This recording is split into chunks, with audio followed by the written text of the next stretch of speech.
అంటారు? ఇవన్నీ ఎప్పుడవుతాయి అంటే రూప పేరెంట్స్కి పిల్లలకి మధ్యలో ఒక స్ట్రాంగ్ బాండింగ్ లేనప్పుడు అన్నీ తెలిసేలా పెంచుతున్నాం అనుకుంటారే కానీ పిల్లలతో ఒక bonding like good and bad మనం షేర్ చేసుకునేలాగా ఉంటే పిల్లలు దగ్గర ఫస్ట్ ఇలా మనం బిహేవ్ చెయ్యం, వాళ్ళు రెండోది ఇంటికి రావడానికి ఇష్టపడట్లేదు అన్న విషయం వేరే ఫ్రెండ్స్ దగ్గరికి వెళ్ళి చెప్పరు.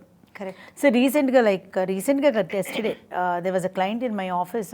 అతను వాళ్ళ కజిన్తో వచ్చింది. నేను ఏదో బుక్స్లో రాస్తూ ఉంటాం కదా. So she was asking me have an 18-year-old daughter, how to behave with her అని అడిగింది ఆవిడ. అంటే అక్కడ ఏదో ఒక ఇరిటేషన్, ఏదో ఒక డిస్కంఫర్ట్ ఉండబట్టే కదా తను నన్ను అడిగింది. నేను అన్నాను నాకు అంత నాలెడ్జ్ లేదు to give you counselling about how to bring up your children అని, but how friendly are you with your child అని అడిగితే బయటికి తీసుకెళ్తామండి, బాగానే మాట్లాడుతూ ఉంటాము, అన్నీ ఉంటాయి, కాకపోతే మా అత్తగారు వాళ్ళకి నేను చూసుకునే విధానం, మా అత్తగారు వాళ్ళకితో మేము ఉండే విధానం అవన్నీ మా అమ్మాయికి నచ్చట్లేదు. అప్పుడు మీరేం చెప్తున్నారు మీ అమ్మాయికి అని అడిగితే ఇట్లాగే ఉండాలి, నేను పెట్టింది తింటున్నారు వాళ్ళు, నేను చెప్పినట్టు ఉంటున్నారు అని చెప్తున్నాను అంది. అలా కాదు కదా మీరు చెప్పాల్సింది. అదే అంటున్నా, the way you communicate with your child. ఇప్పుడు నేను జాయింట్ ఫ్యామిలీలో ఉంటున్నాను, మా అత్తగారితో ఉంటున్నానని గొప్పలు చెప్పుకోవటం వేరే, బట్ ఎలా ఉంటున్నావు, ఎలా నువ్వు ఫీల్ చేసి వాళ్ళని చూసుకుంటున్నావు అన్నది పిల్లలు వాచ్ చేస్తున్నారు. నీకు లోపల ఏదున్నా ఎట్లా ఉన్నా కూడా పిల్లల ముందు మనం ఒక హెల్దీగా ఉన్నాము, ఒక మంచి బాండింగ్తో ఉన్నాము అని అనిపిస్తే పిల్ల వచ్చి నిన్ను అడగదు, అత్తమ్మతో మాయతో నువ్వు ఎందుకుంటున్నావు అని చెప్పే క్వశ్చన్ రాదు.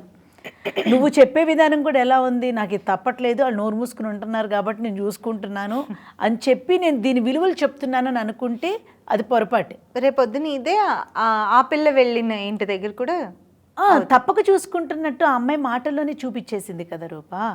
సో ఇలాగే ఉంటాయమ్మా ఫ్యామిలీస్. మనం మంచైనా చెడైనా వాళ్ళు ఒక మాట అన్నా కూడా వాళ్ళు పెద్దవాళ్ళు. రేపు నువ్వైనా అంతే, రేపు నేను ఒక మదర్ ఇన్ లా అయినప్పుడు కూడా this is how your brother has to take care.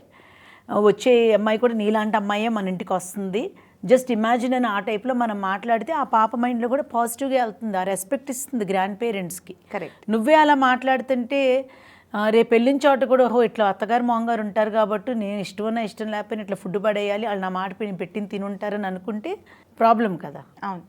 How you communicate, how you teach your child is very important. మనం ఎలా ప్రవర్తిస్తున్నామో అది చూసే ఫస్ట్ పిల్లలు. అదే నువ్వు నన్ను అడుగుతా ఉన్నావు కదా రూపా, కౌన్సిలింగ్ అవసరం ఆ పిల్లలకి, పెళ్లి కావాల్సిన పిల్లలకి అని. ఇదే కౌన్సిలింగ్ అంటే రోజు సెషన్స్ తీసుకుని మనం కౌన్సిలింగ్ చేసి పిల్లలకి చెప్పుకోక్కర్లేదు. మన బిహేవియర్లో మనం పెంచే విధానంలోనే ఆటోమేటిక్గా ఒక సార్ట్ ఆఫ్ కౌన్సిలింగ్ జరిగిపోతూ ఉంటుంది. లైఫ్ కౌన్సిలింగ్ అనేది మన బిహేవియర్ నుంచే వస్తుంది. So that has to impact on your child's life. ఇప్పుడు చాలామంది పిల్లలు పెళ్ళంటే భయపడుతున్నారు.